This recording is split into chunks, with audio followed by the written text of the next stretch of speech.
Hello friends, welcome to my channel. એક advocate બનવા માટે તથા કોર્ટમાં પ્રેક્ટિસ કરવા માટે તમારે સ્ટેટ બાર કાઉન્સિલમાં એનરોલમેન્ટ કરાવવું ફરજિયાત છે। મિત્રો, આજે આપણે જાણીશું આખી પ્રોસેસ કે કઈ રીતે સ્ટેટ બાર કાઉન્સિલમાં એનરોલમેન્ટ કરાવવાનું હોય છે અને એ માટે કયા કયા ડોક્યુમેન્ટ્સ જોઈએ છે અને એનરોલમેન્ટ માટેની ફીસ શું હોય છે, એ બધા વિશે આજે આપણે ડિટેલમાં જાણીશું। તો મિત્રો, વિડીયોને એન્ડ સુધી જુઓ અને જો તમે મારી ચેનલ પર નવા છો તો ચેનલને સબસ્ક્રાઇબ કરવાનું ના ભૂલતા।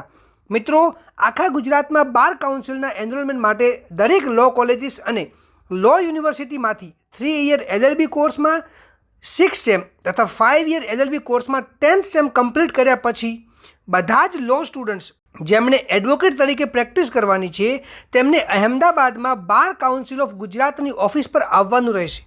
મિત્રો, બાર કાઉન્સિલ ઓફ ગુજરાતની ઓફિસ ગુજરાત હાઈકોર્ટની સામે 3rd ફ્લોર ઉપર સત્યમેવ કોમ્પ્લેક્સમાં આવેલ છે। મિત્રો, હવે તમારે સૌપ્રથમ એનરોલમેન્ટ ફોર્મ લેવાનું રહેશે, જે તમને બાર કાઉન્સિલ ઓફ ગુજરાતની વેબસાઇટ પરથી પણ મળી જશે અને તમે બાર કાઉન્સિલની ઓફિસ પર જઈને ફિઝિકલી પણ લઈ શકો છો। તો મિત્રો, હવે તમારી પાસે આ ટાઈપનું bar council of Gujarat enrolment form આવી ગયું હશે। હવે આપણે જોઈએ તમારે ફોર્મ કઈ રીતે ફિલઅપ કરવાનું રહેશે। મિત્રો, તમે ફોર્મ તમારી સ્ક્રીન પર જોઈ શકો છો। સૌપ્રથમ તમારે અહીંયા તમારો રિસેન્ટ પાસપોર્ટ સાઇઝનો ફોટો લગાવવાનો રહેશે અને પછી તમારે તમારું નામ ઇંગ્લિશમાં કેપિટલમાં લખવાનું રહેશે। પછી નીચે તમારે તમારો એડ્રેસ લખવાનો રહેશે, સાથે તમારે તમારી કોન્ટેક્ટ નંબર અને ઈમેલ આઈડી લખવાની રહેશે। મિત્રો, પછી તમારે બાર કાઉન્સિલ ઓફ ગુજરાતને ડિક્લેર કરવાનું રહેશે, જેમાં અહીંયા તમારું નામ, પછી તમારા ફાધર યા હસબન્ડનું નામ, પછી મિત્રો અહીંયા તમે જોઈ શકો છો કે સ્ટાર કરેલ છે। તો મિત્રો, એનો મતલબ છે કે એ કમ્પલસરી ભરવું એવું જરૂરી નથી, એટલે જ્યાં સ્ટાર કરેલ છે એ ઓપ્શનલ છે, પણ મિત્રો જે સ્ટાર કરેલ છે ત્યાં તમારે તમારી ટૂંકી સાઇન કરવાની રહેશે। પછી મિત્રો તમારે તમારી બર્થ ડેટ લખવાની રહેશે। મિત્રો, હવે નીચે આપેલ બધી જ ડિટેલ્સ તમારે ફિલ કરવાની રહેશે, જે એઝ પર એડવોકેટ્સ એક્ટ 1961ની સેક્શન્સ 24 ક્લોઝ 1 પ્રમાણે છે, જેમાં એ સેક્શનમાં 1 તમે જે યુનિવર્સિટીથી લો કર્યું હોય તે, 2 કોલેજનું નામ, 3 આમાં તમારે LLB કર્યું છે કે ઇન્ટિગ્રેટેડ LLB કર્યું છે એ લખવાનું છે, 4 તમારું લાસ્ટ એકેડમિક યર લખવાનું છે જ્યારે તમે LLB પાસ કર્યું છે તે, 5 આમાં તમારે નો લખવાનું રહેશે, 6 આમાં તમારે તમારા કોર્સનું ડ્યુરેશન લખવાનું રહેશે, 2 યર હતું, 3 યર હતું કે 5 યર, 7 તમે કયા મીડિયમમાંથી કર્યું છે એ લખવાનું રહેશે, 8 તમે ઇંગ્લિશની પ્રોફિશિયન્સીનો ટેસ્ટ પાસ કર્યો હોય તો યસ, બાકી નો લખવાનું રહેશે, 9 આમાં જો તમે તમારા પેપર્સ ઇંગ્લિશમાં લખ્યા છે કે કેમ એ લખવાનું છે, 10 આમાં કંઈ રેલેવન્ટ હોય તો લખી શકો છો। હવે બી સેક્શનમાં તમે લો જોઈન કર્યા પહેલાં શું કર્યું હતું, જેમ કે BA, BCom, BCA એ લખવાનું રહેશે। બાકીના બંને સ્ટારવાળા છે, તમારે ત્યાં કંઈ લખવાની જરૂર નથી, જો તમારે લાગુ પડતું હોય તો તમે ત્યાં લખી શકો છો। મિત્રો, હવે તમે 12 નંબરનો પોઈન્ટ જોઈ શકો છો, જેમાં તમારે તમારી એકેડમિક ડિટેલ્સ નાખવાની રહેશે। તમારે ફર્સ્ટ કોલમમાં તમે LLB પહેલાં જે એજ્યુકેશન કર્યું હોય એ કોલેજનું નામ, કયા મંથ એન્ડ યરમાં પાસ કર્યું એ, કેટલા અટેમ્પમાં પાસ કર્યું એ અને કેટલા પર્સન્ટેજ આવ્યા હતા એ લખવાનું રહેશે। મિત્રો, પછી તમારે LLBના દરેક સેમેસ્ટરની ડિટેલ્સ ફિલ કરવાની રહેશે, જેમાં જ્યાંથી તમે લો કર્યું છે તે, કયા મંથ એન્ડ યરમાં તમારું લો કમ્પ્લીટ થયું તે, કેટલા અટેમ્પ્ટમાં તમે લો પાસ કર્યું તે અને તમારે લોમાં એ સેમેસ્ટરમાં કેટલા પર્સન્ટેજ હતા એ લખવાનું રહેશે। મિત્રો, હવે તમારે આમાં લખ્યું છે એમ આની સાથે બધા જ સેમેસ્ટરની ઓરિજિનલ માર્કશીટ અને સ્કૂલ લિવિંગ સર્ટિફિકેટ તથા તેમની સર્ટિફાઈડ ફોટોકોપીઝ જોડવાની રહેશે। મિત્રો, પોઈન્ટ 13માં લખ્યું છે કે ગુડ મોરલ કેરેક્ટર અને ફિટનેસ સર્ટિફિકેટ 2 એડવોકેટ્સના પેજ નંબર 7માં એન્ક્લોઝડ કર્યા છે, એટલે એમાં એમની ડિટેલ્સ બધી ફિલ કરવાની રહેશે, એ આપણે પછી જોઈશું। મિત્રો, હવે જો તમે કોઈ પાર્ટ ટાઈમ કે ફૂલ ટાઈમ નોકરી ના કરતા હો તો IM પર લાઈન કરી દેવાની છે, જેથી IM નોટ વંચાય, એટલે કે તમારે IM ચેકી દેવાનું છે।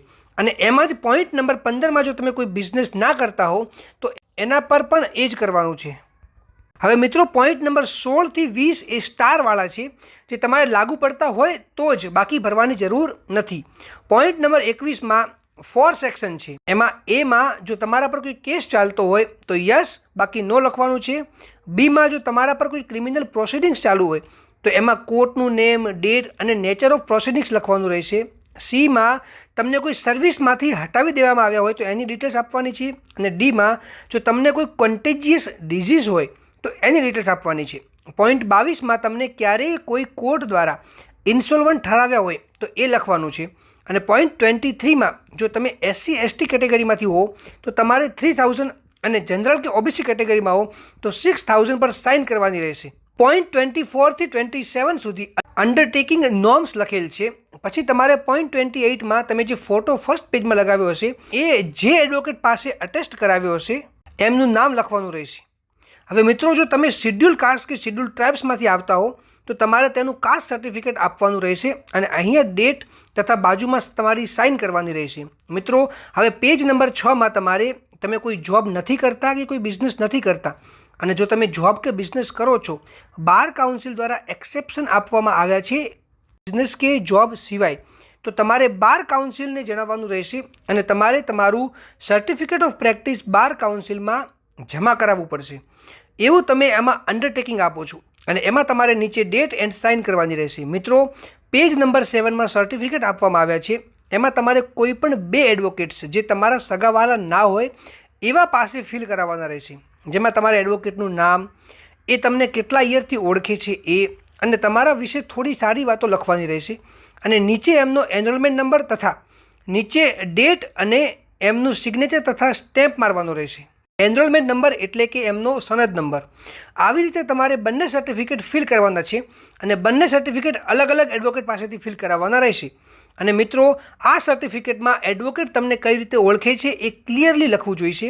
પછી તમારે પેજ નંબર 8માં ડેટ એન્ડ સાઇન કરવાની છે.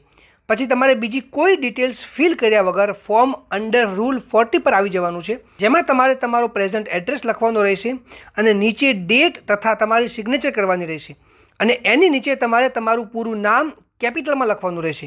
પછી તમારે આઈડેન્ટિટી કાર્ડ માટેનું ફોર્મ ફિલઅપ કરવાનું રહેશે, જેમાં તમારે તમારું નામ કેપિટલ લેટર્સમાં, પછી તમારી એડ્રેસ, ઈમેલ આઈડી, તમારી ડેટ ઓફ બર્થ, તમારું બ્લડ ગ્રુપ લખવાનું રહેશે અને બાજુમાં તમારો ફોટો લગાવવાનો રહેશે અને ફોટો નીચે તમારી સાઇન અને બાજુમાં ડેટ લખવાની રહેશે. પછી તમારે આમાં તમારું પૂરું નામ કેપિટલ લેટર્સમાં અને નીચે ફોટો લગાવવાનો રહેશે તથા નીચે સાઇન કરવાની રહેશે અને બીજી કોઈ ડિટેલ્સ ભરવાની નથી. મિત્રો, પછી તમારે લાસ્ટ પેજમાં વેરિફિકેશન માટેનું અંડરટેકિંગ આપવાનું રહેશે, જેમાં તમારું નામ, ફાધરનું નામ, એડ્રેસ, જેમાં તમે માત્ર સિટી અને એરિયાનું નામ લખી શકો છો એ લખવાનું રહેશે. પછી નીચે તમારે તમારું નામ, સાઇન, એડ્રેસ અને બાજુમાં ડેટ લખવાની રહેશે. મિત્રો, હવે હું તમને ઇન્સ્ટ્રક્શન જણાવી દઉં કે તમારે ફોર્મમાં શું શું ચેક કરવાનું રહેશે.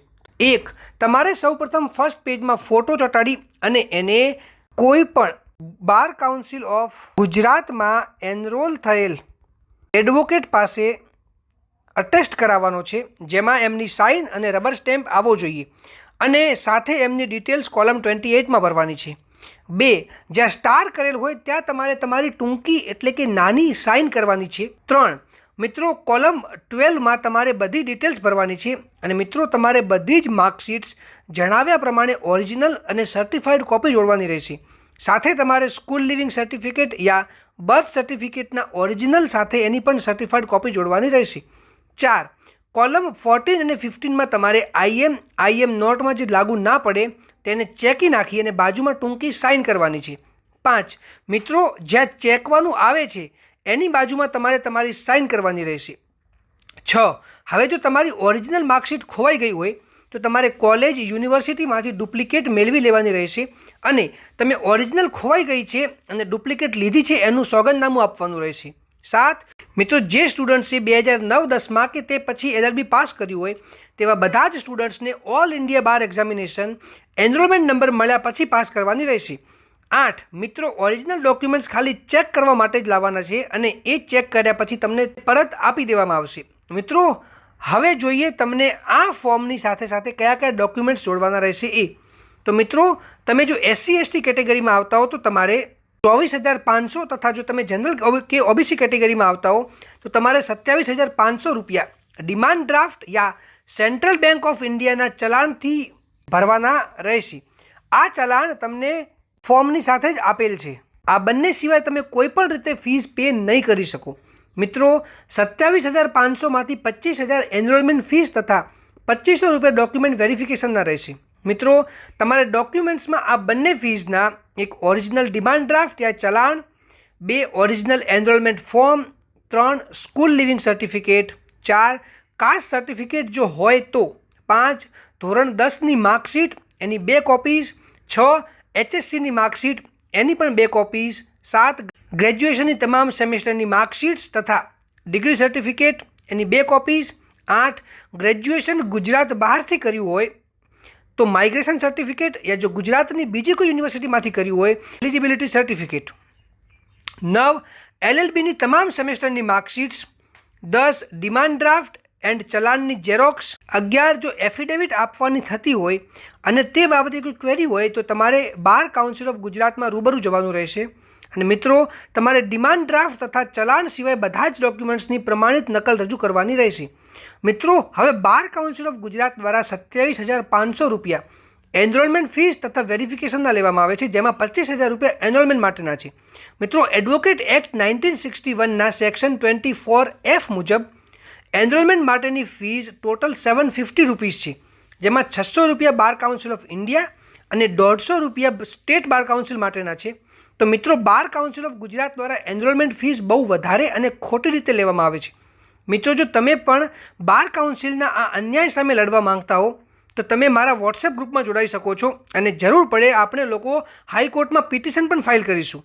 તો મિત્રો આજે અમારે તમારા સપોર્ટની જરૂર છે, તો સપોર્ટ જરૂરથી કરવો. તમારી સ્ક્રીન પર મારો વોટ્સએપ નંબર આવતો હશે. જો તમને પણ મારી આ મુહિમમાં જોડાવા માંગો છો તો વોટ્સએપમાં આ નંબર પર તમારું આધાર કાર્ડ, તમારું આખું નામ અને તમારી લાસ્ટ સેમની માર્કશીટ મોકલવાની રહેશે. મિત્રો હવે જો તમે કોઈ ક્વેશ્ચન હોય તો તમે મને કમેન્ટ સેક્શનમાં જણાવી શકો છો. અને આ વિડીયોને લાઇક કરો, વધારેમાં વધારે શેર કરો અને મારી ચેનલને સબસ્ક્રાઈબ કરવાનું ના ભૂલતા.